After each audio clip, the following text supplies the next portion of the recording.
Assalamualaikum warahmatullahi wabarakatuh. Kembali lagi bersama TS Channel, channel yang menyajikan informasi, edukasi, kisah, dan misteri di belahan dunia ini yang mungkin belum terungkap.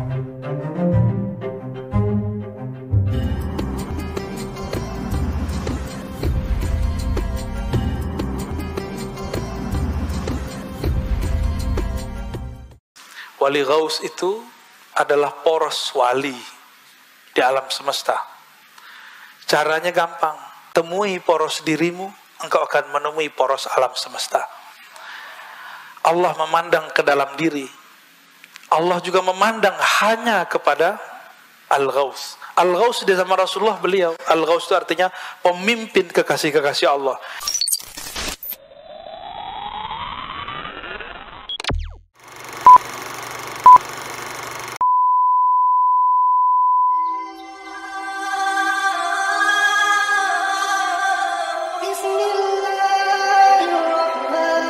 Allahumma salli ala Ammal wasilun, adapun orang yang wasil. Apa arti wasil tadi? Yang murad, yang disampaikan Allah. Fali'annahu ghayyabahum bisyuhudihi anha, karena dia Allah menggaibkan, menfanakan mereka dari memandang amalnya, karena sibuk memandang Allah subhanahu wa ta'ala. Masih ingat kisah ibu-ibu sosialita yang lagi arisan di istananya Zulaikha? Masih ingat? Masih ingat gak? Emang antum pernah di sono? Maksudnya ingatkah kisahnya di Quran? Itu biasa ibu-ibu sosialita kan kalau ketemu bawa tas yang harganya wah Masya Allah ya, cincin-cincin yang Masya Allah, bajunya Masya Allah, bawa kendaraannya juga Masya, kalau perlu budaknya budak mahal. Kata mereka, ih si Leha, si Juleha masa jatuh cintrong sama budaknya, masa budak kita jatuh cinta gitu. Zulekha dengar, kata Zulekha, kalian belum tahu, aku ini sudah termasuk kuat menahan. Jadi Zulaikha itu sudah sangat kuat dirinya menahan syahwatnya. Ini yang orang gak pernah bayangkan. Orang taunya Zulaikha itu penuh syahwat. Enggak, dia itu sudah kuat, udah gak tahu lagi. Cowok aja ngeliat Nabi Yusuf kesemsem pak, apalagi cewek. Cowok aja bilang, ya Allah, masa ada cowok secakap itu. Apalagi cewek yang ngeliat. Akhirnya dikerjain, dikasih pisau. Masih ingat? Taruh apel, kan lagi motong-motong. Yang kegores bukan apelnya, yang kegores jadi apel yang warna merah, bertambah merah karena darah. Tapi si ibu sosialita tidak menyaksikan dia menggores tangannya. Dia gak merasakan sakit. Pada bengong semua. Kata Zulaikha, Cup, ambilin air dong. Diambilin air. Maka habis itu semuanya menggila kepada Nabi Yusuf. Ini perbedaannya ya. Karena jamalu Yusuf jamalul wajhi, jamalnya Nabi Yusuf jamal wajahnya, indah wajah secara fisik. Jadi antum yang ganteng-ganteng ini fitnah ini. Mbak-mbak yang cantik-cantik itu ujian buat kita ini. Ya. Kita mandang yang mana? Karena pandangan ini masih kepada fisik, kita jatuh cinta kepada fisik. Inilah lemahnya kita semua. Benar nggak kelemahan kita? Jadi nggak usah sok suci lah ya. Semua kita punya itu. Dan ujian kita yang terberat selain yang dua tadi, ya lawan jenis. Laki terhadap perempuan, perempuan terhadap laki-laki sama aja itu. Tapi maksud saya bukan itu. Jika ibu-ibu sosialita yang cantik, yang rapi, mereka bisa tidak merasakan sakitnya menggores tangannya. Apalagi jika mereka menyaksikan hakikat Nabi Muhammad SAW. Apalagi jika mereka menyaksikan keindahan Allah Subhanahu wa ta'ala. Nggak akan terasa sakit. Covid ini udahlah jalani aja, kan Allah yang ngasih. Apa ada sesuatu yang terjadi di alam semesta di luar aturan Allah? Ada nggak? Berarti Allah yang atur nggak nih? Walaupun zahirnya mereka, ya nggak? Tahu siapa mereka? Aneh juga nggak tahu. Itu bukan urusan presiden, Pak. Itu semua negara kena. Dan ini satu-satunya virus di sejarah alam semesta yang bisa menggegerkan semua dunia. Jadi jangan main-main lagi. Ini sudah global semua. Kok masih aja ngomong kiamat masih panjang. Dajjal belum keluar. Nabi ngingetin Dajjal sudah keluar. Kita kok masih main-main aja. Di zaman ini Rasulullah SAW mengatakan, ya, antum bisa bayangkan, semua Nabi mengingatkan, hatta Nabi Muhammad mengingatkan, tapi Dajjalnya nggak keluar untuk mereka, keluarnya untuk kita. Nggak mungkin Allah tidak memberikan bekal. Mesti bekalnya lebih berat dan lebih dalam daripada bekal-bekal umat terdahulu.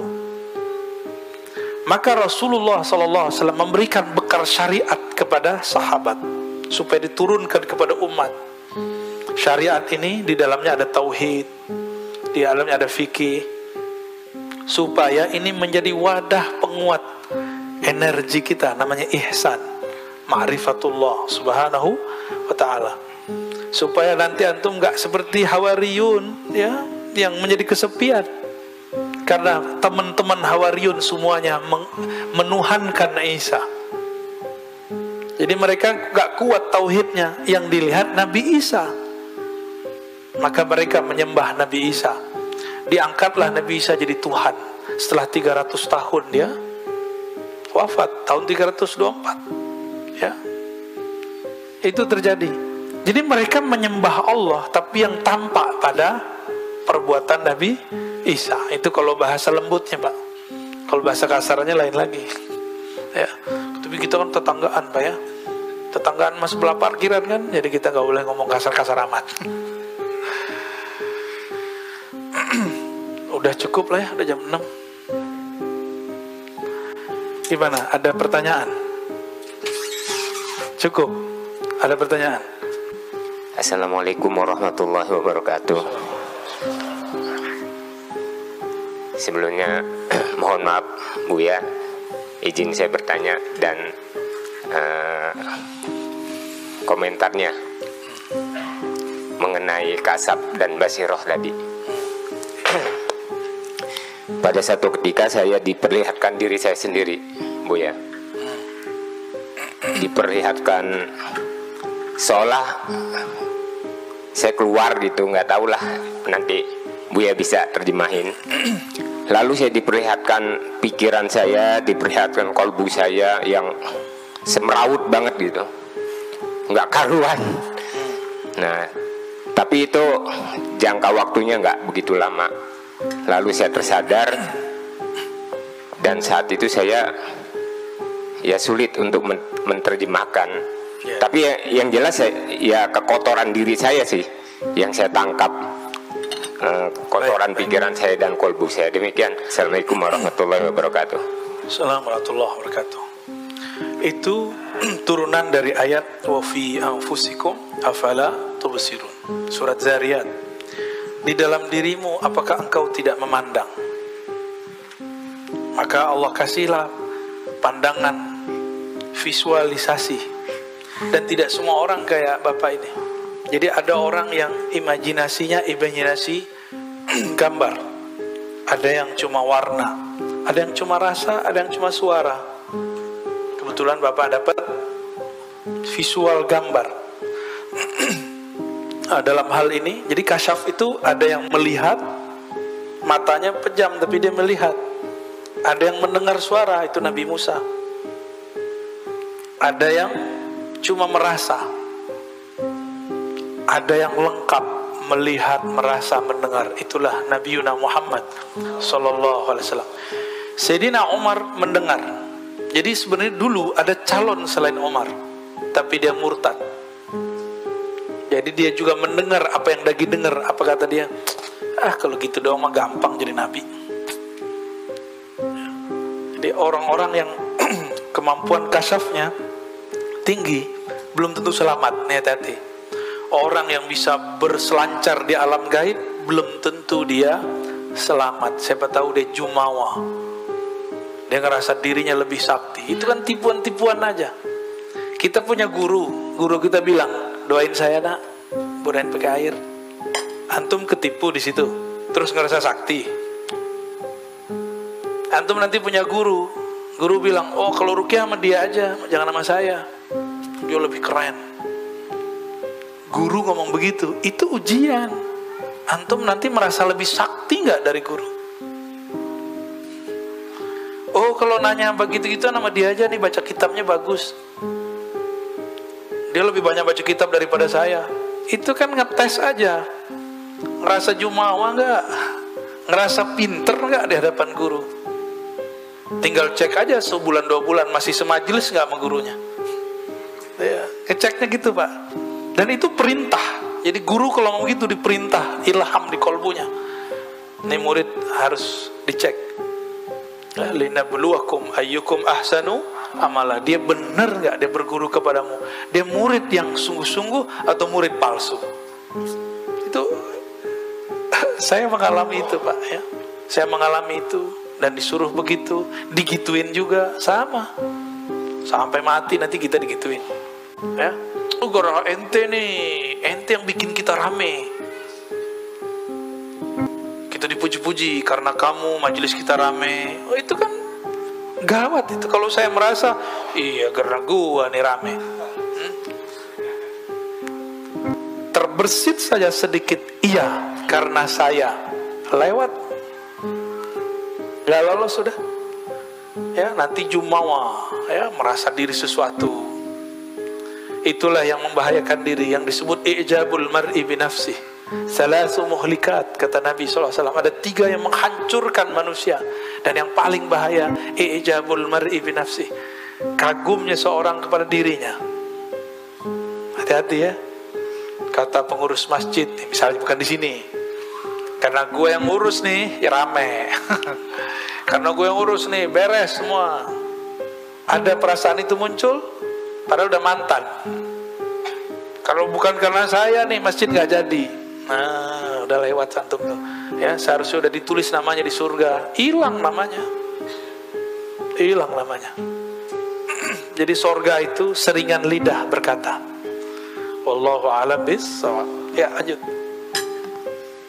Assalamualaikum warahmatullahi wabarakatuh. Assalamualaikum. Izin bertanya Buya, tadi Buya menyatakan bahwa ketika banjir, rumah beliau saja yang tidak banjir. Kemudian dia mengucapkan Alhamdulillah. Tadi Buya bilang, wah kurang ajar tuh gitu. Lebih senang melihat orang lain menderita. Gitu. Sebaiknya menyikapinya seperti apa gitu? Baik, bagus. Assalamualaikum warahmatullahi wabarakatuh. Kalau manusia biasa itu normal dia ngomong Alhamdulillah.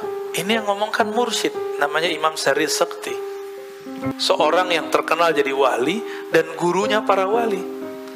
Beliau ini punya murid namanya Imam Junaid Al-Baghdadi. Sering dengar? Masa gurunya Junaid begini? Ya. Lalu gimana caranya? Sebelum mengetahui caranya, kita lihat apa yang terjadi pada Imam Sari Sekti. Kata beliau,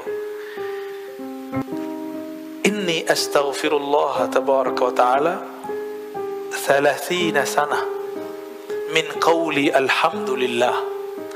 Aku minta ampun kepada Allah 30 tahun lebih karena aku dulu salah menempatkan alhamdulillah. Jadi zikir itu mirip dengan kayak komposisi bangunan, nggak boleh salah pasang. Dia masangnya harus benar.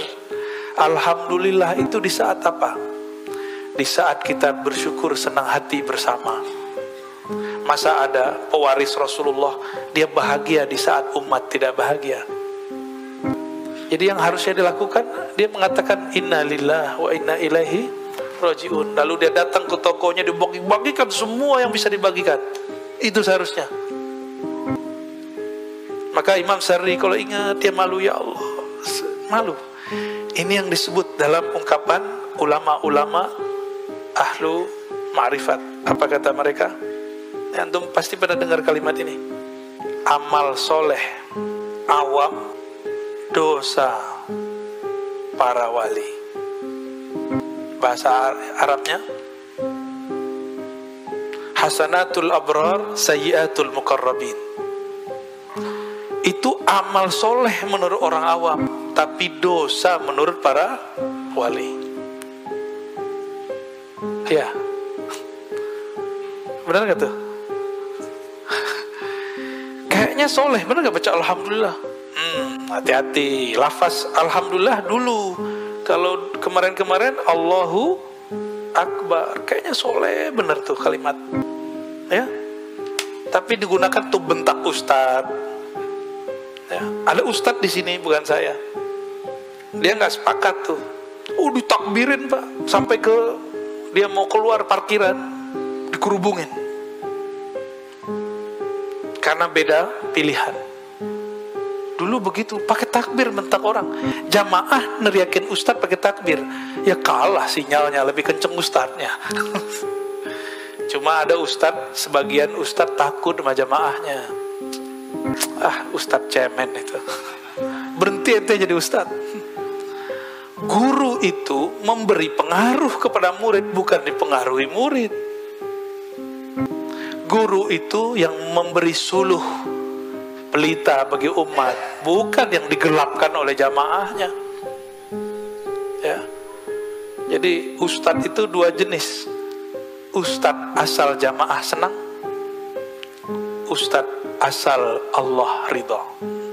Tuh beda tuh ya. Jadi saya gak akan terpengaruh dengan takbir-takbir orang yang bertakbir. Dulu masih ingat gak Bapak sejarah 10 November itu sejarah apa? Apa yang terjadi di Surabaya? Perang. Itu perang tentara Inggris orang India. Mereka turun pakai takbir karena tentaranya Muslim. Tapi Muslim campur, Ahmadiyah mah gak Ahmadiyah. Turunnya takbir, bingung. Yang diserang hidungnya gak mancung tapi takbir juga. Mukanya ya beda kan orang India sama kita. Tapi takbir juga bingung mereka. Inilah yang membuat kita bisa bertahan. Takbirnya menggetarkan orang di sana. Maka ada yang membelot sebagian. Maka bisa diatasi itu dulu yang di Surabaya itu. Ya, 10 November ya, terkenal itu. Itu yang meninggal saat itu syuhada, ya, para syuhada. Mereka berjuang untuk mempertahankan negeri, yang mana negeri itu dulu aman, tempat beribadah menyembah Allah Subhanahu wa ta'ala. Jadi mencintai negeri yang di mana tempat itu aman untuk ibadah, baru disebut hubbul watan minal iman. Cinta negeri bagian dari iman. Jadi kalau negeri yang nggak begitu nggak usah dicintai. Anda mau tanya sama antum nyaman nggak sholat selama ini? Ya. Ada nggak yang larang? Nggak ada. Kajian-kajian dilarang nggak? Amanah yang penting pakai masker kan? Alhamdulillah. Jadi ini ya udah ya, amal soleh orang awam, tapi bagi wali dianggap dosa karena salah menempatkannya. Dan saya menyaksikan itu selama 2019 itu terjadi. Kiri kanan sama. Di sini Islam, di sini Islam. Ini partainya Islam, ini partainya Islam. Bahkan yang ini partainya nggak Islam, tapi takbirnya lebih kenceng. Kita bingung, ini mana yang menoleh ke kanan, Allahu Akbar, ke kiri, sholawatan nama istighosahan. Kita bingung Pak selama itu. Ya. Ada lagi? Cukup lah ya. Buya Afan, ada pertanyaan dari YouTube Buya. Oke. Satu pertanyaan dari Siti Nisrina. Izin bertanya Buya, bagaimana cara terkoneksi dengan Wali Al-Ghaus? Tuh, gak usah capek-capek cari Wali Ghaus. Ya, Wali Ghaus itu adalah poros wali di alam semesta. Caranya gampang. Poros diri kita di mana? Temui poros dirimu, engkau akan menemui poros alam semesta. Allah memandang ke dalam diri. Allah juga memandang hanya kepada Al-Ghaus. Al-Ghaus di zaman Rasulullah beliau. Al-Ghaus itu artinya pemimpin kekasih-kekasih Allah. Di zaman Rasulullah hidup, beliaulah Al-Ghausnya. Ketika beliau wafat, diteruskan oleh sahabatnya Abu Bakar, Umar, Utsman, Ali. Terlalu zuriat Rasulullah SAW. Ya. Ada yang zuriat ruhani, ada yang zuriat secara nasabi. Nasabnya zuriat Nabi. Ada yang enggak. Dia bukan zuriat Nabi, tapi rohaninya selalu memandang Allah. Al-Ghaus itu kolbunya detik per detik pandang memandang dengan Allah.